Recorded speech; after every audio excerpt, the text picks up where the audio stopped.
Well, hello everyone. Hello. I'm Ann Metcalf, and I am here to talk about the confusion around navigating filters, pH myths, and what our cells really need. I am a conscious eating, conscious living advocate.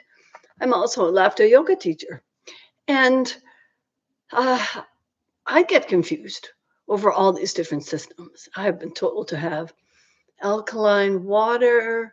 And I go, okay, what does that mean? And so then I did my research, and today's chat is what that's about. And as always, I invite you to be your own advocate. This is just what I found. Maybe you'll find something different because, as we all know, there is so much information out on our wide web. And so let's just dive in. So it's water wisdom. And um, what do our cells actually really need? And so let's look at sort of the beginning. So if you start researching water filtration, it can quickly become overwhelming. It has for me. I've been confused for some time now. And there are alkaline water machines, reverse osmosis systems, carbon filters, ionizers, hydrogen water devices, structured water claims, and mineral drops and bottled spring water. Every company claims their system is the best. Marketing language can make it sound like our health depends on buying the right device. But when we step back and look at how the human body actually works, things become much clearer. Understanding the body's pH balance. One of the biggest selling points of alkaline water is the idea that it will alkalize the body. But our bodies already maintain a very tightly controlled pH. Our blood pH stays around 7.35 to 7.45. If it moved far outside that range, we would become extremely ill very quickly. Our bodies regulate this balance automatically using the lungs, which is the carbon dioxide regulation, the kidneys, the acid base excretion, mineral buffering systems, and cellular metabolism. This system works continuously, whether we drink alkaline water or not. Because of these systems, drinking alkaline water does not meaningfully change blood pH in healthy people. Most studies show that water pH has minimal systemic impact once it passes through digestion. What happens when you drink alkaline water? Well, most alkaline water machines raise pH using electrolysis or mineral cartridges. Typical marketed pH level 8 to 10, some are a little lower. Possible physiological effects studied. Now, some of the benefits, well, mild benefit in certain situations may reduce symptom of acid reflux in some people, may increase hydration markers slightly in athletes, may supply trace minerals of the filter if the filter adds them. However, these effects are not dramatic or universal. Remember, this article is only information. It's not medical advice. Do your own research. Possible downsides, concerns raised by researchers include dilution of stomach acid if large amounts are consumed with meals. It may slightly interfere with your digestion. Mineral imbalance. Some machines add calcium, magnesium, or potassium in unnatural ratios. Over alkalization myth. Some companies claim alkaline water alkalizes the body. This is misleading because the body regulates blood pH independently. Bacterial growth in cartridges. Mineral cartridges can harbor microbes if the filters are not changed regularly.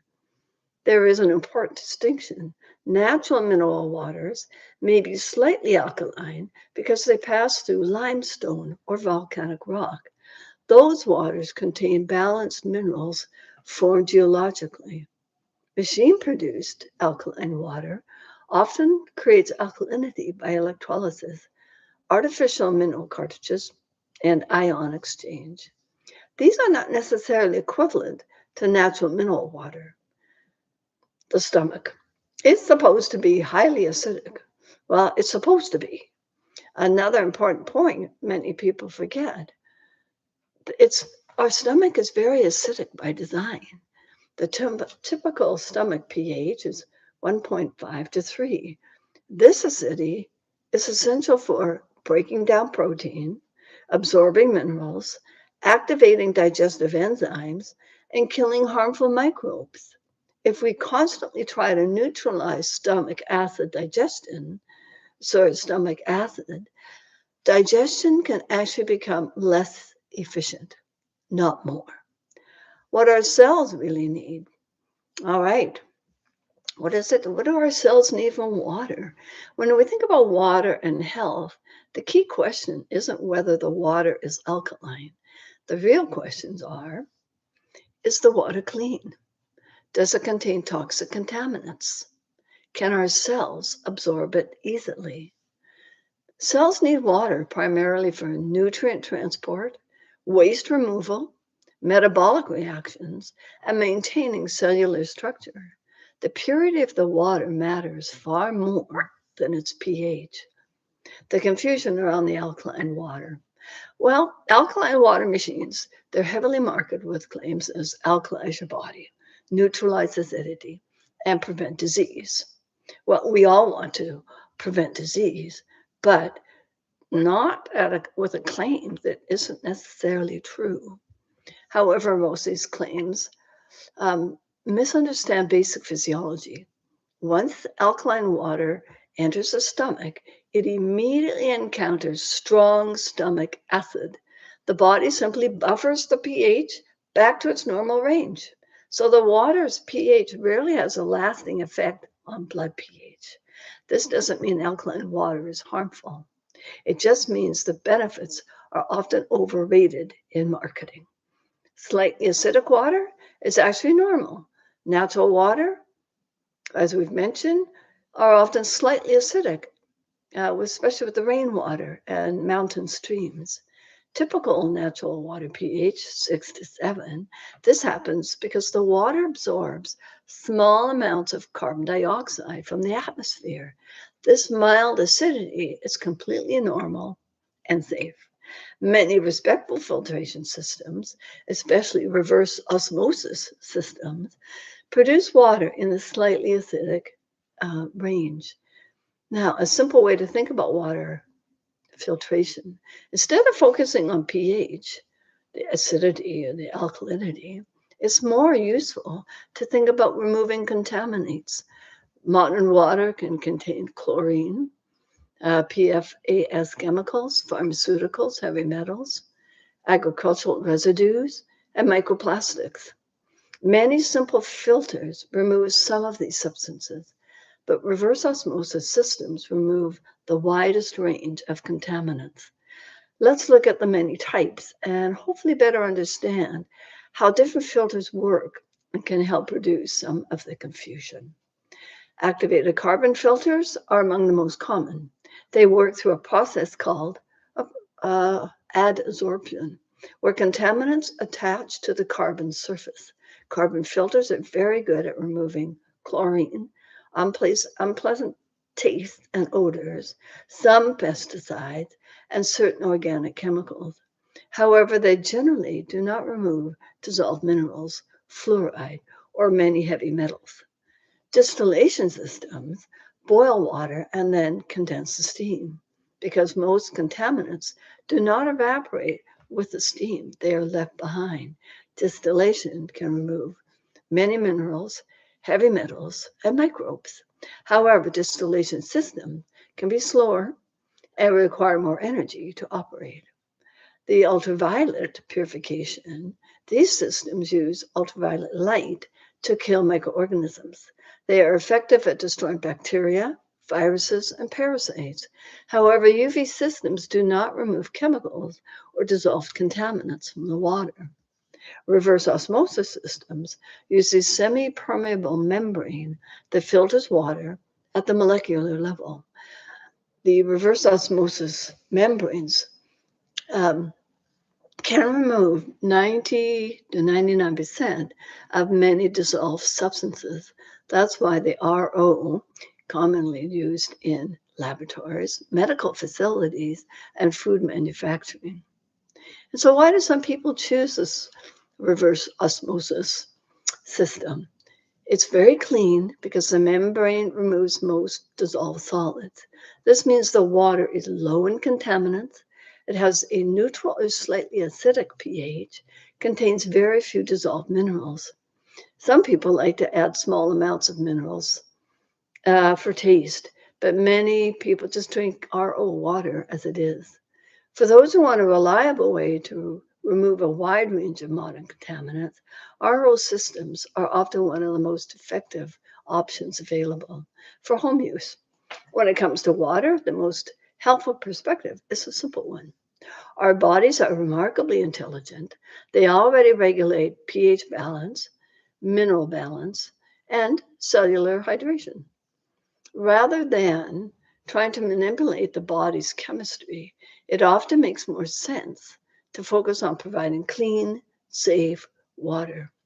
Now, one other thing before we go, hydrogen water bottles, sort of a new kid on the block, use electrolysis to dissolve molecular hydrogen into drinking water. Some research suggests that hydrogen may act as a selective antioxidant that supports cellular health, though the science is still developing and results vary depending on the device and the hydrogen concentration produced.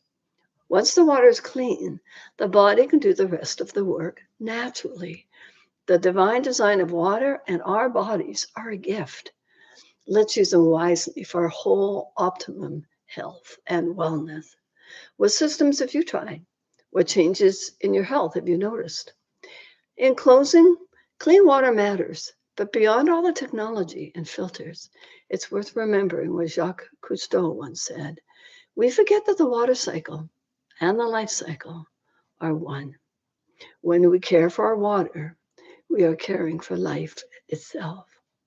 And across many indigenous traditions, there is a simple truth that reminds us what water really means.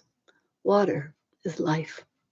When we care for our water, how we filter it, protect it, and respect it, we are caring for life itself, shared from Anishinaabe teachings from Winona Leduc. Have a wonderful day. You can post on my Facebook page. I thank you for joining me today and listening to this. We're trying to co-create this healthiest body possible, and we can. We have that innate wisdom. Come to my site, Authentic Sacred Design. I've got all sorts of suggestions and ideas and information on our health, our body, our mind, our spirit, and earth. So I welcome you to come along. You can just sign up for free or become a member. And let's just be one. Thank you very much.